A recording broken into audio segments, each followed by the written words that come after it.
सभी बच्चों को जय हिंद। मैं सुरेश उके, व्याख्याता, शासकीय कन्या उच्चतर माध्यमिक विद्यालय सुकमा, जिला सुकमा, छत्तीसगढ़।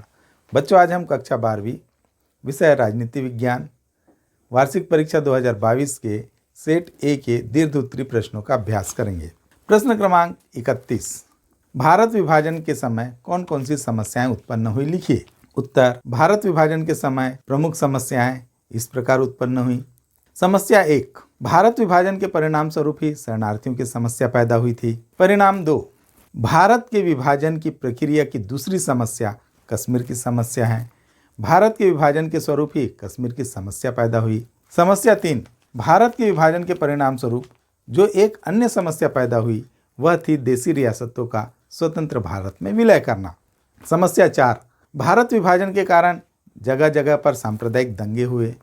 समस्या 5, भारत विभाजन के कारण लोग अपना घर बार छोड़ने पर मजबूर हो गए, जिसे शरणार्थी कहा जाता है। प्रश्न क्रमांक 31 अथवा प्रश्न, राज्य पुनर्गठन आयोग 1953 की प्रमुख सिफारिशें लिखिए। उत्तर, राज्य पुनर्गठन आयोग 1953 की प्रमुख सिफारिशें इस प्रकार हैं। पहला, राज्य के पुनर्गठन करते समय देश की एकता और अखंडता को सर्वोच्च प्राथमिकता से ध्यान में रखना चाहिए। दूसरा, केवल भाषा के आधार पर एक भाषा एक राज्य का सिद्धांत राष्ट्रीय एकता की दृष्टि से पूर्ण निरस्त माना जाए। तीसरा, पुनर्गठन में भाषाई एकरूपता को बनाए रखने का प्रयास किया जाए। चौथा, भाषाई और सांस्कृतिक सजातीयता को भी विचारण में रखा जाए। पांचवा, वित्तीय एवं प्रशासनिक विषयों को भी उचित व्यवस्था का विचार किया जाए। छठवां, वर्तमान में संविधान में वर्णित राज्यों के 4 पक्षीय वर्गीकरण को समाप्त करके सभी राज्यों को समान स्तर प्रदान किया जाए। प्रश्न क्रमांक 32, 1989 के बाद की अवधि में भारतीय राजनीति के क्या मुद्दे रहे हैं? इन मुद्दों से राजनीतिक दलों के आपसी जुड़ाव के क्या रूप सामने आए हैं, स्पष्ट कीजिए। उत्तर, 1990 का दशक बदलाव का दशक रहा है। इसकी पुष्टि इस बात से होती है कि इस दौर में विभिन्न राजनीतिक पार्टियां गठबंधन की राजनीति के माध्यम से सरकार बनाने की कोशिशों में शामिल रहे हैं। 1980 के दशक के अंत में जिन बातों का प्रभाव देश पर दिखाई दिया वो इस प्रकार है। पहला, कांग्रेस प्रणाली का अंत। 1984 के आम चुनाव में कांग्रेस पार्टी को लोकसभा की 415 सीटों पर जीत मिली और राजीव गांधी के नेतृत्व में लोगों का भारी विश्वास इस पार्टी को प्राप्त हुआ। आज़ादी के बाद से इस पार्टी का शासन केंद्र में रहा और कांग्रेस प्रणाली के अधीन भारतीय राजनीति का विकास भी हुआ, परंतु 1989 के चुनाव में उसे मात्र 197 सीटों पर संतुष्ट करना पड़ा और कांग्रेस सरकार बनाने में असफल रही।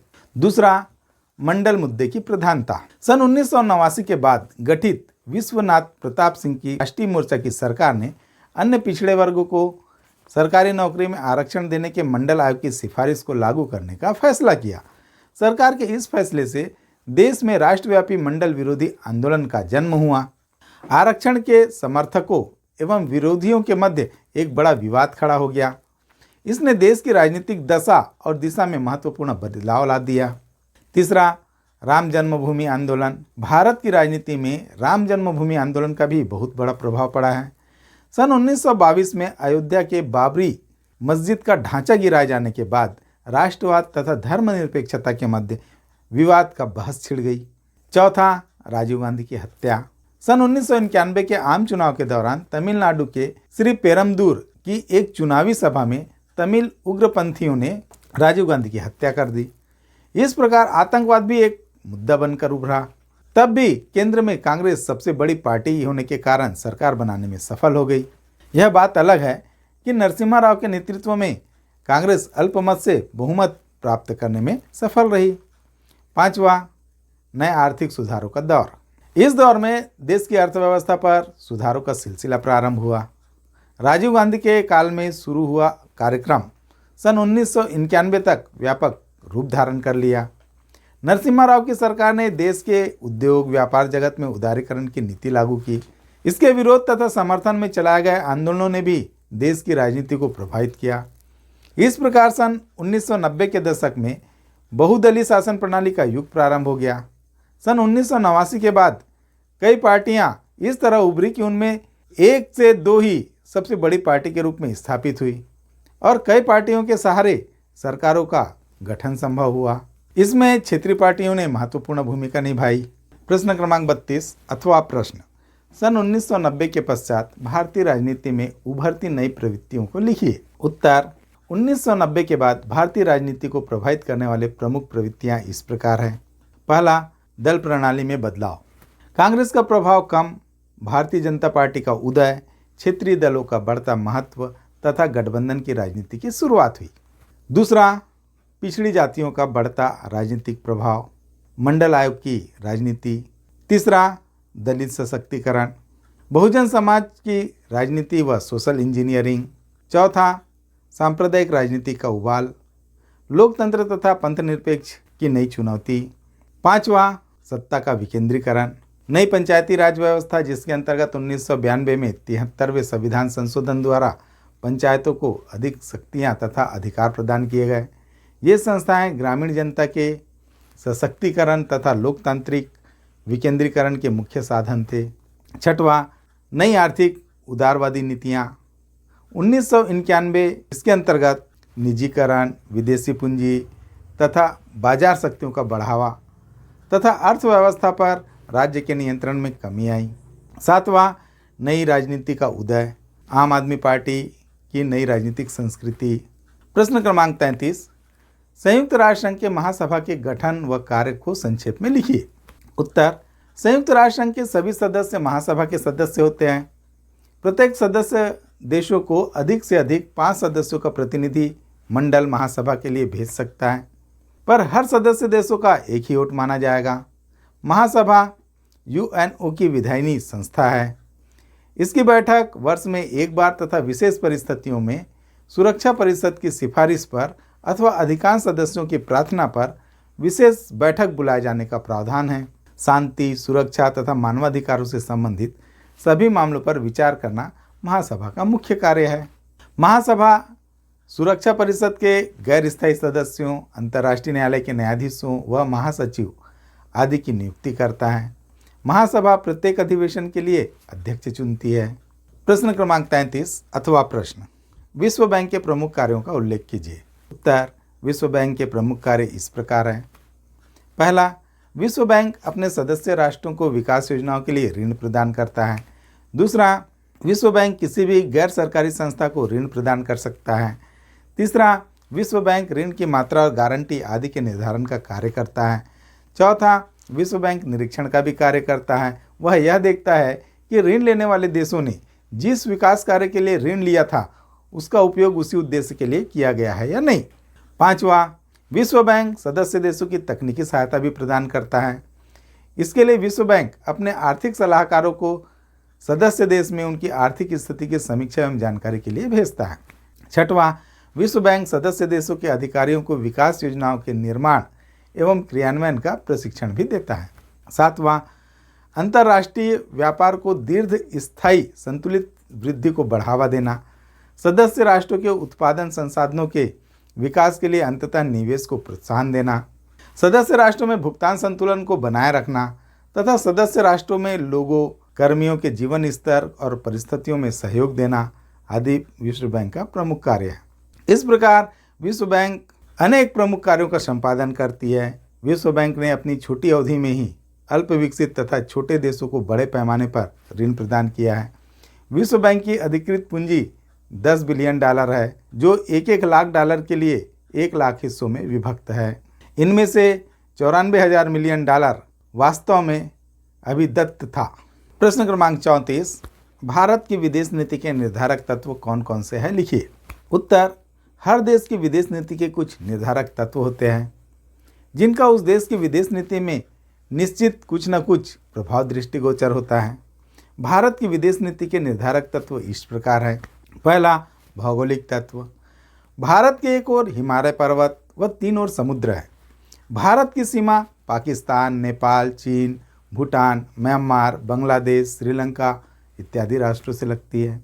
इसलिए इसके विशाल क्षेत्र के कारण इसने गुटनिरपेक्षता की नीति का पालन किया। भौगोलिक दृष्टि के कारण पंचशील के सिद्धांत के आधार पर पड़ोसी देशों से भारत ने अच्छे संबंध बनाकर रखा है। दूसरा, ऐतिहासिक परंपराएं।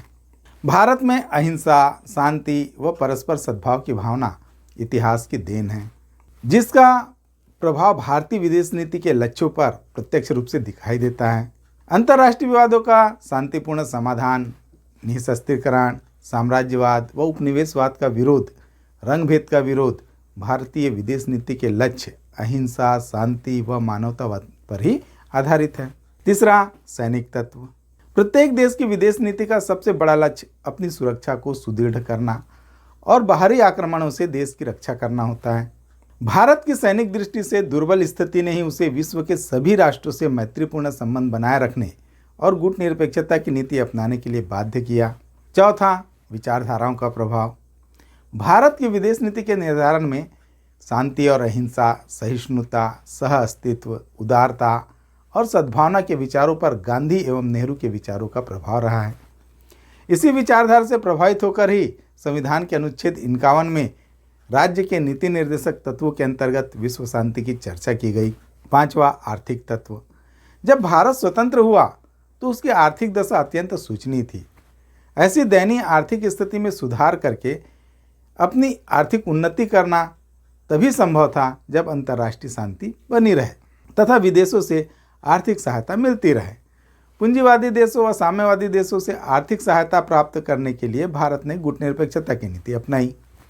अमेरिका व रूस के गुटों राजनीति से अलग रहने के कारण भारत को दोनों ही गुटों से आर्थिक एवं तकनीकी सहायता मिलती रही। छठवां, तकनीकी तत्व। विश्व के तकनीकी दृष्टिकोण से विकसित राष्ट्रों से प्रौद्योगिकी आयातित करना भारत के लिए अनिवार्य है। भारतीय विदेश नीति के निर्माता को यह बात ध्यान में रखना होता है कि ऐसे राष्ट्रों के साथ घनिष्ठ संबंध स्थापित किए जाए जिनसे भारत को प्रौद्योगिकी आयात करनी है। सातवां, अंतर्राष्ट्रीय तत्व। भारतीय विदेश नीति के निर्धारण में अंतर्राष्ट्रीय तत्वों की महत्वपूर्ण भूमिका रही है। जब भारत स्वतंत्र हुआ तो विश्व दो गुटों में बटा हुआ था। सोवियत गुट और अमेरिकी गुट में शीत युद्ध चल रहा था। अतः पंडित जवाहरलाल नेहरू ने दोनों ही गुटों से अलग रहकर गुटनिरपेक्षता की नीति को भारत के हित में समझा। इसलिए भारत ने गुटनिरपेक्षता या असंलग्नता या तटस्थता की नीति का अनुसरण किया। अंतर्राष्ट्रीय विवादों के सैनिक समाधान की प्रवृत्ति का विरोध भी अंतर्राष्ट्रीय परिस्थितियों की देन है। आठवां, पंडित जवाहरलाल नेहरू का व्यक्तित्व। पंडित जवाहरलाल नेहरू भारत के प्रथम प्रधानमंत्री व विदेश मंत्री दोनों थे। उनके व्यक्तित्व का प्रभाव भारतीय विदेश नीति के हर पहलू पर झलकता है। पंडित जवाहरलाल नेहरू उपनिवेशवाद, साम्राज्यवाद और फासिस्टवाद के विरोधी थे। वे सभी अंतर्राष्ट्रीय विवादों को शांतिपूर्ण उपायों से सुलझाने के प्रबल समर्थक थे। पंडित नेहरू महाशक्तियों के संघर्ष में भारत के लिए गुटनिरपेक्षता की नीति को सर्वोत्तम मानते थे। अपने इन्हीं विचारों के अनुरूप उन्होंने भारत की विदेश नीति को ढाला और आज इनका जो कुछ भी रूप है वह पंडित नेहरू के विचारों का ही मूर्त रूप है।